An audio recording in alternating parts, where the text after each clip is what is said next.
demonstrate independently occurring P waves during the episode of white QRS complex tachycardia, most often it is a ventricular tachycardia. So this is called AV dissociation. The AV dissociation is the one we saw as clinical signs. Intermittently occurring Cannon wave, varying intensity of S1 and beat to beat variation of systolic pressure is the clinical manifestation of this atrioventricular dissociation. So carefully see whether there are any P waves. You can see that here. Carefully if you see, there is a hump there. There is another hump there. So independently you will see some P waves which have got absolutely no relationship with the QRS complex. So this will be occurring independently and this will be occurring independently. Once you demonstrate atrioventricular dissociation, it is ventricular tachycardia. Then of course you have the capture bit. Sometimes what will happen is in follow-up of the AV dissociation, so demonstrate the P waves there. So 3 P waves occurring in different portions of QRS complex. What happens is sometimes a fortunate P wave, a fortunate sinus impulse will find the ventricle responsive and will go through. Most often it will not go through because most often ventricles are kept in refractory period. So sinus impulse cannot go through the ventricle. So the sinus impulse depolarize the atrium, ventricular impulse depolarize the ventricle, AV dissociation. But one fortunate fellow will find one gap and will go through the ventricle. When the sinus impulse go through the ventricle, it will go through what? It will go through the normal conduction system. So this bit will have this sinus impulse which is fortunately going through the ventricle will have what type of QRS complex? Narrow QRS complex. So that means in the presence of a basically white QRS complex, suddenly you find a QRS complex which is narrow. That means your sinus impulse is going through the normal pathway. SVT apparency cannot do that because all the supraventricular impulse can go through only with the bundle branch block pattern. You can never have a QRS which is narrow in a basically pre-existing bundle branch block. Only during a VT where your conduction system is normal, a fortunately conducted sinus beat will have a normal conduction, will have a narrow QRS complex which is called sinus capture. Here the sinus node is capturing the ventricle. When it captures the ventricle, it is going through the normal pathway. So from the presence of a basic white QRS complex, you suddenly find a narrow QRS complex, then it is a ventricular tachycardia. So this is called capture impulse. So this is in follow-up of atrioventricular dissociation. So although atrioventricular dissociation is there, one sinus impulse which is going through will result in a narrow QRS. So two things you have to see. One is during the white QRS complex tachycardia, carefully see whether there are independently occurring P waves which has got no relationship to the QRS. This demonstrates atrioventricular dissociation. Then carefully see in the presence of white QRS complex, you suddenly find a complex which is the narrow or a normal QRS complex. It is a capture beat. So when both these things are there, you are sure that your ventricular tachycardia, the white QRS complex tachycardia, is a ventricular tachycardia. I will stop with that and I will not go through all this complex, difficult signs. Right? So, happy? So, easy signs and not so easy signs. So, look at this algorithm. When you have a broad QRS complex tachycardia, if you have history of myocardial infarction or a structural heart disease, straight away it is ventricular tachycardia. Right? Remember the clinical signs? The MI, drugs, electrolyte problem, elderly patient. So all these are ventricular tachycardia. Clinical pointers first. If you are very not sure, look for independently occurring P waves, that is AV dissociation. Look for suddenly appearing narrow QRS complex beat, which is a capture beat. Look at the QRS complex width, it is more than 140 or 160 milliseconds, or concordance. Whether all your QRS complex V1 to V6 are totally positive or totally negative. Negative concordance has got more value than the positive concordance. So everything are there, it is ventricular tachycardia. And of course, compare the patient's old sinus rhythm ECG. He has got a VPD and the QRS beat in white QRS complex tachycardia is similar to VPD, it is VT. Patient has got a particular bundle branch block and the white QRS complex tachycardia bundle branch block is different, it is VT. And if the QRS width is different from sinus rhythm to the white QRS, it is VT. So there are 3 pointers when you compare the sinus rhythm ECG. So still you are not sure, treat it as VT. So now you have said, sir, why don't you say this first itself? So why should I undergo all this? So if no problem, so if white chorus complex, if everything is unsure, treat as ventricular tachycardia, because 81% of times your white chorus complex tachycardia is ventricular tachycardia. So the drugs which you give for ventricular tachycardia is not going to harm the SVT. Please remember that.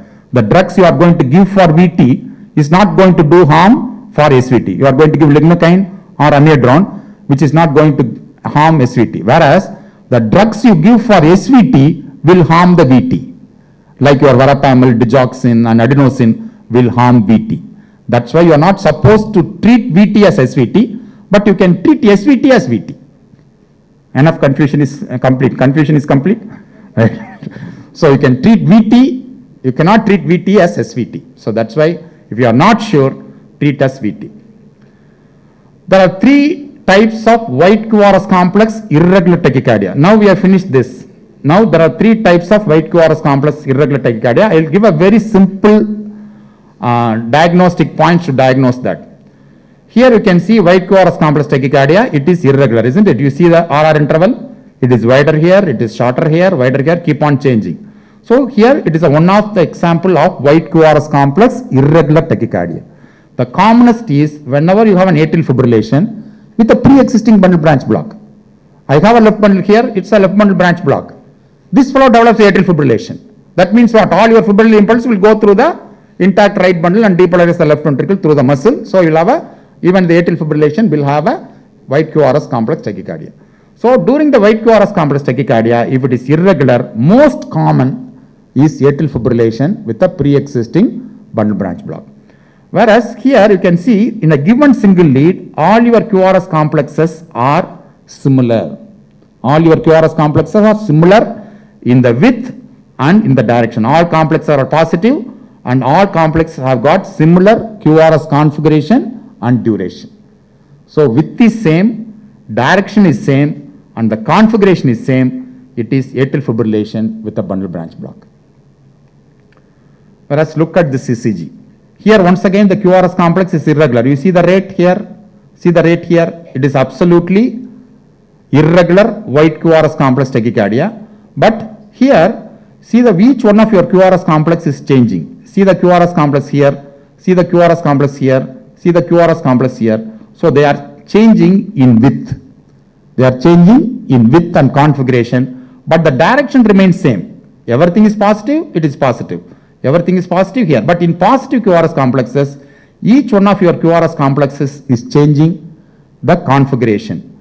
So this and the, see the rate is around 300 per minute. You see the rate here, very fast rate. When you have a very fast heart rate, 300 per minute with QRS complex changing in the configuration, but not in direction, it is atrial fibrillation with antidromic mechanism. That means here, atrial fibrillation is conducted through the accessory pathways anterogradely and retrogradely going through the normal pathway. So this is called atrial fibrillation with antidromic. This is the most dangerous arrhythmia in WPW syndrome, which causes the acute sudden syncope and sudden death. So the third thing is the polymorphic ventricular tachycardia in the form of torsades de pointes, where once again you have white QRS complex tachycardia. Here the QRS is changing in width, changing in configuration and also changing in direction. Sometimes it is positive, sometimes it is negative, sometimes it is positive and negative. So to nutshell, if you have a patient with a white QRS complex irregular tachycardia, if the configuration is same, direction is same, it is atrial fibrillation with the bundle branch block. If you have a very rapid rate, but the configuration is changing, but the direction is not changing, it is atrial fibrillation with WPW antidromic mechanism. Whereas your QRS complex is changing and the direction is changing with a very fast heart rate, it is a polymorphic ventricular tachycardia which is called torsades de pointes. The torsades de pointes is primarily due to long QT syndromes. What precipitates a torsades de pointes is long QT syndrome. So the long QT syndrome in children can be the congenital long QT syndrome, or in adult it can have so many drugs, antibiotic like macrolide antibiotics, older antihistaminics antifungals, and motility drugs like cisapride, and antidepressant like tricyclic antidepressants. And if you take more than 1 liter of grape juice along with these drugs, will precipitate a torsades, because the grape juice will interfere with the cytochrome system metabolism of these drugs and excessively increase the blood level of these drugs, resulting in torsades. So grape juice is dangerous. So please remember that. So this is the mechanism of white QRS complex irregular tachycardia, polymorphic, different shape and different so. So the management, the important management is this. Please concentrate on only this slide. When you have white QRS complex tachycardia, stable BP, pulse, warm periphery is conscious, diagnosis, then treatment. If the treatment is not amenable, you give a cardioversion. Unstable, pulse query, BP query, but he is conscious, confused, cold extremities, cardiovert, and then make a diagnosis. If the patient is unstable and unconscious, he is in cardiac arrest, immediately start cardiocerebral resuscitation and cardioversion or DC shock. So this is your approach in patients with white QRS complex tachycardia in the emergency room. If the patient is stable, if it is a monomorphic ventricular tachycardia, it is lignocaine and amiodarone. If it is polymorphic ventricular tachycardia, it is intravenous magnesium. Torsades, the important drug is intravenous magnesium, intravenous potassium, and overdrive pacing will abolish the torsades. So white QRS complex, whenever you are in doubt, whether it is VT or SVT, I told you, treat it as VT. Don't use verapamil, digoxin, adenosine if you have a doubt whether it is SVT or VT. The safe bet will be amiodarone, which may act for both SVT and VT. So if you are in doubt, use amiodarone and do not use all these drugs which are used for SVT, which will worsen VT. And this we have already seen. And majority of your white QRS complex tachycardias, be it SVT or SVT, now we have a specific permanent treatment in the form of radiofrequency ablation. And patients with the dangerous ventricular arrhythmias like torsades or a recurrent pulseless ventricular tachycardia, we given the option of automatic implantable cardioverter defibrillator, which can sense the arrhythmia and give an intracardiac shock to convert the arrhythmia. So this is a treatment of choice when the patient has got dangerous ventricular arrhythmia. So the takeaway message from the white QRS complex tachycardia is confirm first white QRS complex tachycardia, heart rate more than 100, QRS with more than 120 milliseconds, check hemodynamic status, unstable, cardiovert. Look for clinical pointers. The most important clinical pointer is old MI. If the patient has got a old MI, 90% it is ventricular tachycardia. ECG criteria, QRS with, concordance, atrioventricular dissociation, capture beat, compare the ECG in sinus rhythm, will be the ECG clues to diagnose VT versus SVT, the aberrancy. If it is still unresolved, treat it as VT and avoid giving drugs like digoxin, verapamil, and adenosine. Appropriate drugs for the VT like lignocaine or IV magnesium depends upon polymorphic or monomorphic. And all the patients should be given a chance of electrophysiological studies and permanent treatment of arrhythmia in the form of radiofrequency ablation or automatic implantable cardioverter and defibrillator. The next dangerous arrhythmia is this ventricular fibrillation. The ventricular fibrillation, so this is a transient arrhythmia can happen between ventricular tachycardia and ventricular fibrillation, which is called ventricular flutter. So this is called ventricular flutter, where your heart rate is more than 300 per minute. In ventricular tachycardia, you will be able to identify separate QRS and T wave, whereas here you will see only the QRS complex. So you are not just like atrial flutter, a successive P waves, here successive QRS complexes at a rapid rate. You find only the QRS there, no T wave at all. So you are not able to differentiate between the QRS and T wave. So this is ventricular flutter. And when this goes for a ventricular fibrillation, this is one step closer to the death. You have no P wave, no well-formed P wave, no well-formed QRS complexes, no well-formed T wave. Everything is an undulating ventricular fibrillatory rhythm. So ventricular fibrillation, the important treatment of choice. What is the treatment of choice here? Ventricular fibrillation, cardiac arrest, cardioversion, DC shock. What is the difference between cardioversion and DC shock? What is the difference between cardioversion and DC shock? They are synonymous or same? Cardioversion, you give a synchronized shock, is cardioversion, you give unsynchronized shock is DC shock. So here what you do? DC shock or cardioversion? DC shock. The treatment of choice here is cardiocerebral resuscitation first. So as soon as you see this patient who is unconscious and cardiac arrest, you must start not CPR. Now today it is called CCR, cardiocerebral resuscitation. Rapid external cardiac massage to the tune of 100, minimum 100 cardiac compressions per minute. You start immediately cardiocerebral resuscitation and get the defibrillator to defibrillate this patient.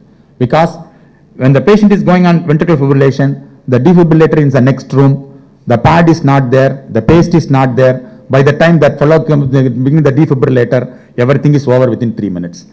So you should not wait for ventricular fibrillation is going on. Oh, bring the defibrillator and watch how the fibrillation is going on.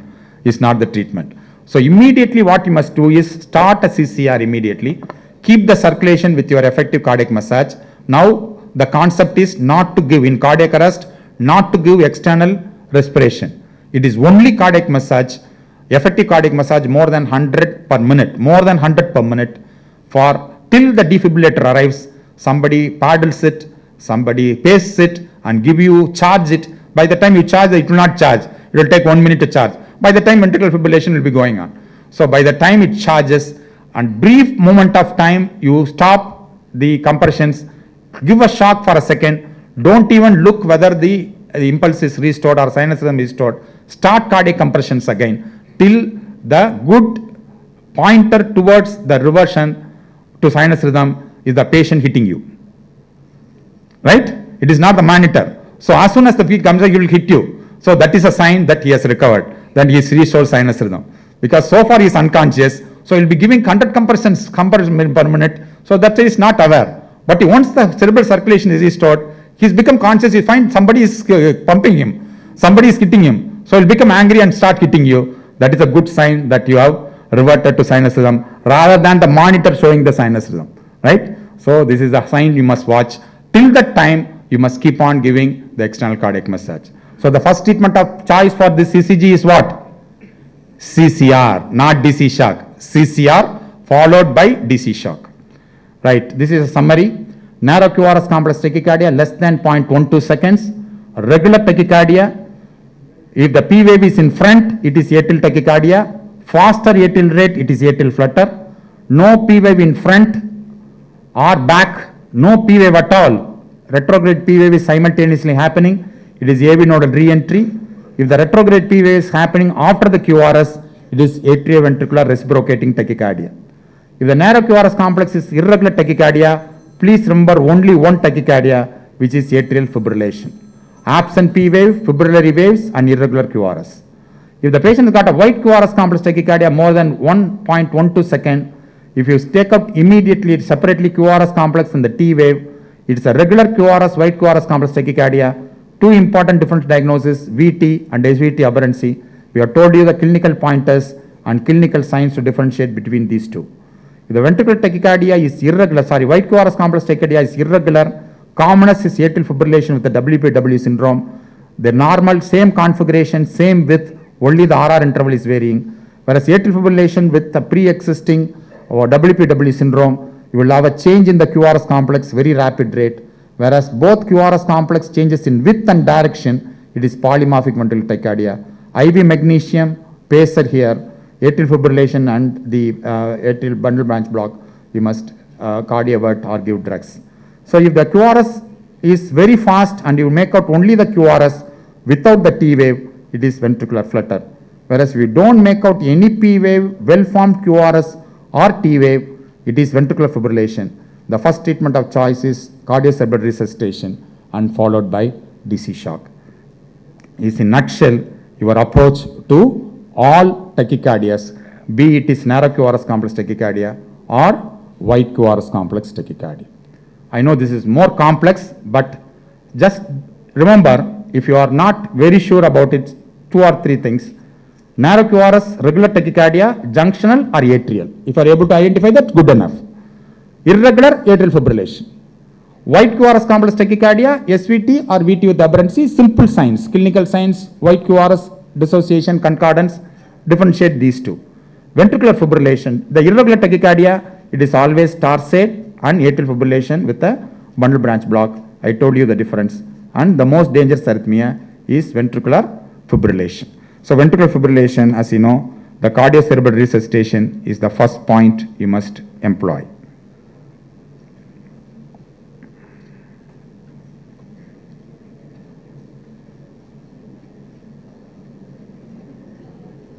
So in doubt whether you have ventricular tachycardia or SVT, the aberrancy, treat it as VT. So don't give drugs which will worsen VT like digoxin, verapamil or adenosine. Even adenosine should not be given in patients with the white QRS complex tachycardia. Okay.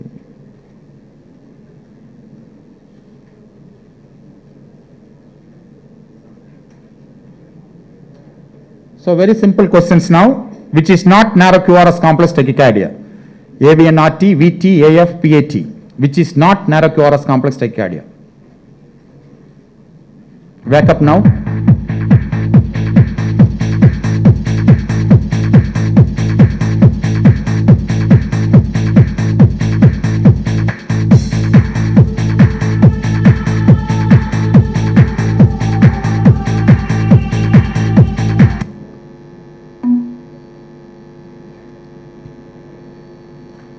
Yes, VT is a white QRS complex tachycardia. Commonest arrhythmia in normal hearts, AVNRT, atrial tachycardia, AV reciprocating tachycardia, normal hearts.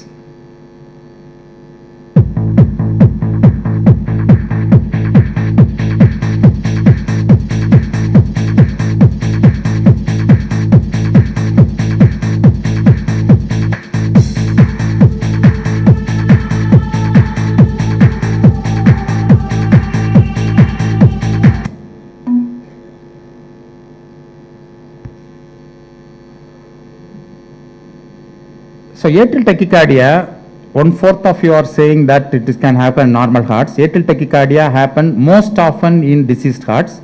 Comparing the AVNRT versus reciprocal tachycardia, most often AVNRT is the tachycardia which occurs in normal hearts. Please remember, atrial tachycardias most often occur in deceased hearts. AF with a fast ventricular response, heart rate 100, 140, 120, 150, 140, 160. Fast ventricular response.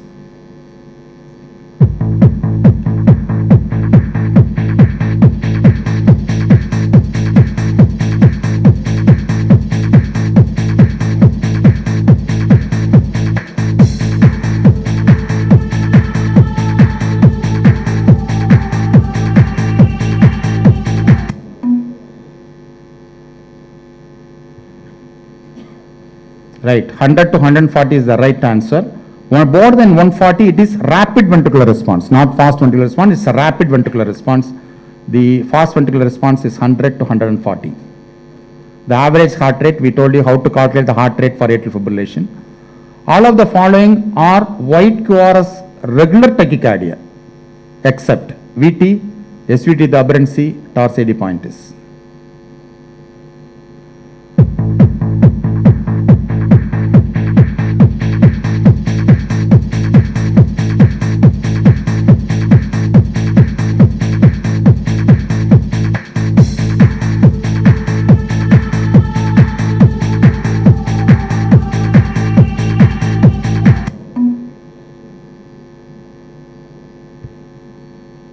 Good. Torsade pointis is polymorphic ventricular tachycardia where the QRS changes its shape, its configuration, its direction and also the width.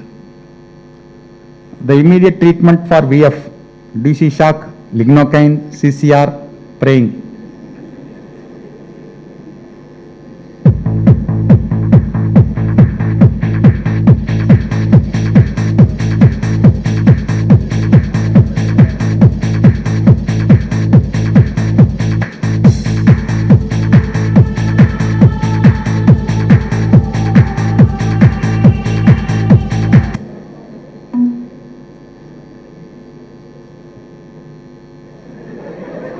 5% are very pious people we have here. 5% want to pray. Right.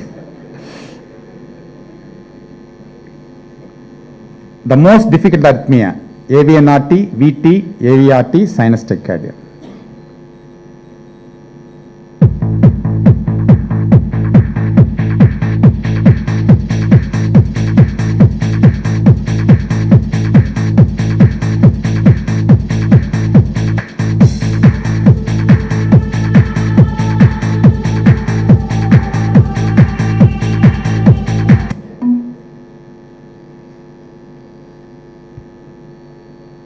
Sinus tachycardia, as I told you, you have to find the cause and treat. That's why sinus tachycardia is the most difficult treatment.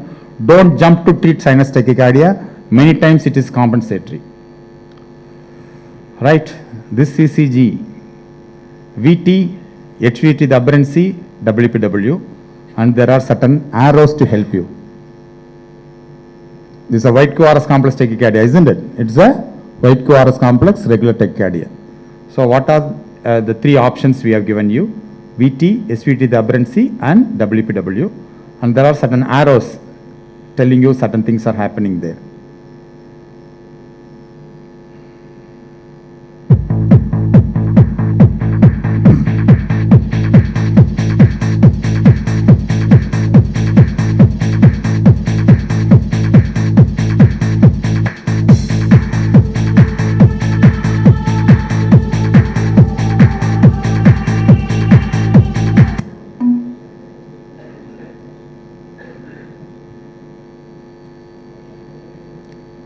So it is hung parliament. So SVT the aberrancy. The arrows are showing what? AV dissociation. See the P waves there. See the P waves is sitting here. See another P wave is sitting here. See the P wave on the QRS peak and on the ST segment here, just before the QRS here. So these arrows are actually telling you it is a atrioventricular dissociation. So atrioventricular dissociation is present. What it is? It is ventricular tachycardia. Right.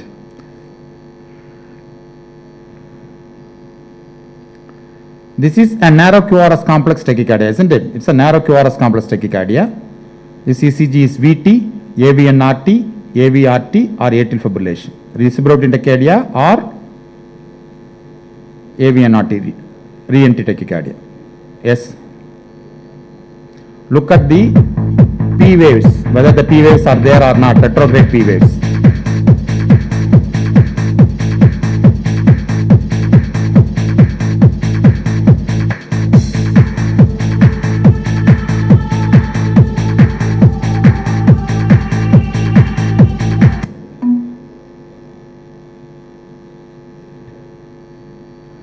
Excellent. So there is no retrograde P wave at all. Narrow QRS complex tachycardia, the ST is not deformed. So that means retrograde activation and anterograde activation is exciting simultaneously. So this is AVNRT. So for at least this I need 100%.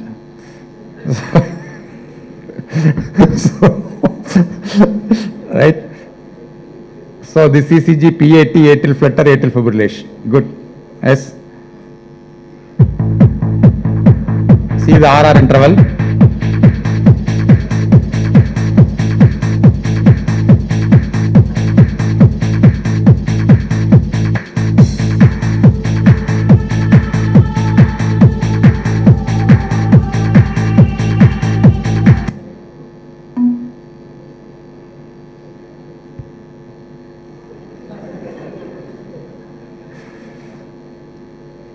Some people don't believe me at all.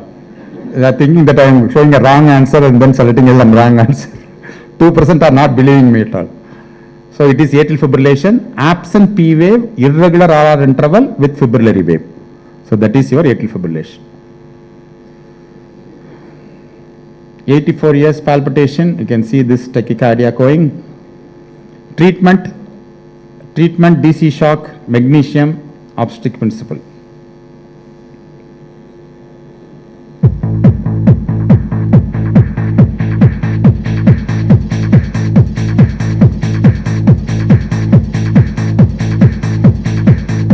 White QRS complex tachycardia.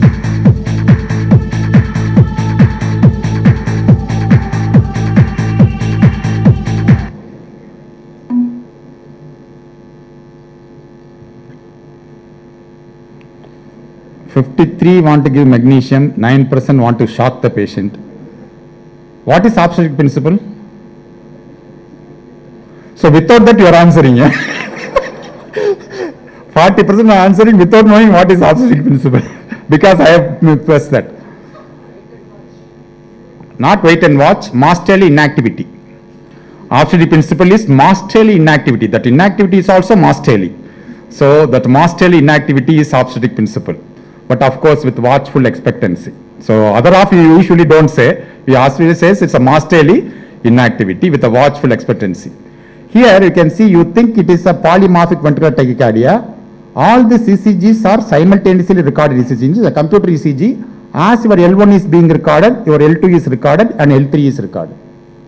You cannot have a VT in L1 and normal sinus rhythm in L2 when it is are being simultaneously recorded. Remember that? You see that these three leads are simultaneous in all computer ECG. That is the advantage. As you are recording L1, the same QRS complex is recorded in L2. So you cannot have a polymorphic VT in L1 going with a normal sinus rhythm simultaneously recorded L1 is going. That means this is an artifact and it is happening due to Parkinson tremor. So this ECG is an ECG of a Parkinson tremor on the left hand. So the leads which use the left hand will have the tremor artifacts, and the leads do not use the left hand is normal sinus rhythm. So when you have a polymorphic VT, but sinus rhythm is happening in L2, it is not VT. So you should not go and shock this patient. DC shock this patient. When he is trembling, you give a shock to the patient, right? So that's why we said the treatment of choice here is obstetric principle, masterly inactivity will do for this patient. So lot of artifacts, this slide is put forth to tell you, lot of artifacts will mimic an arrhythmia. They will mimic an atrial flutter. A rigor will mimic exactly ventricular tachycardia. But for that, what important simple clinical sign is to feel the patient's pulse and see. Many times we treat the monitor, not the patient. Many times we treat the ECG, not the patient. So whenever you have an arrhythmia, just go and check the pulse. If this rhythm is going on at 300 per minute and the pulse is felt around 80 per minute nicely, you know this is not the patient's rhythm, isn't it? When the rhythm is going on like this, you are not supposed to feel the pulse at all. When you just feel the pulse and the pulse is normal during this rhythm, you know this rhythm is an artifact on the monitor, not happening to the patient. So before you treat an arrhythmia, always check the pulse and clinical findings. Don't just, because the monitor is showing something, don't jump and give a DC shock for the patient. So you will create lot of electrical burns and also some burns for yourself. So last product, you want or don't want? Don't want? The bradyarrhythmia. We will go very slowly.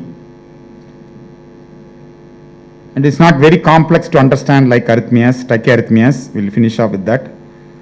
So the next aspect of arrhythmia is a bradyarrhythmia where the heart is beating slowly.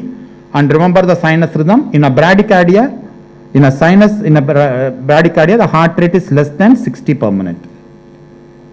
The commonest arrhythmia is sinus arrhythmia. Please remember this is a commonest arrhythmia in children especially.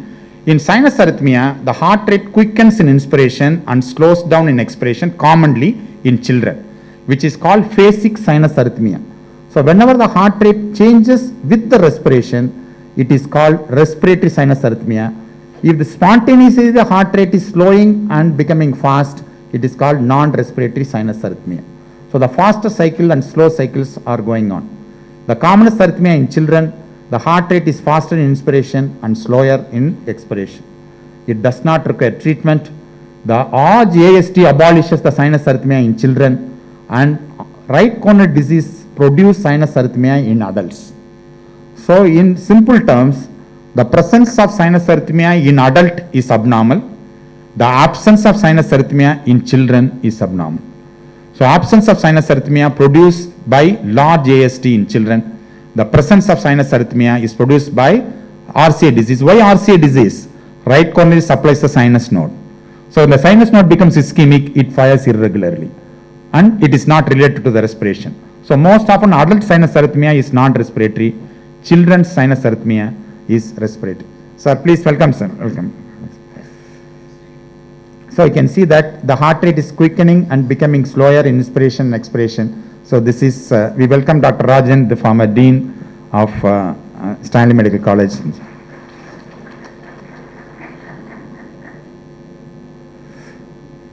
So bradyarrhythmia classification is very simple: disorder of impulse formation and disorder of impulse conduction. If the sinus node is not forming an impulse, it is a disorder of impulse formation. Sinus node forms the impulse and the impulse is not reaching the ventricle, it is a disorder of impulse conduction. Example of impulse formation is sinus bradycardia.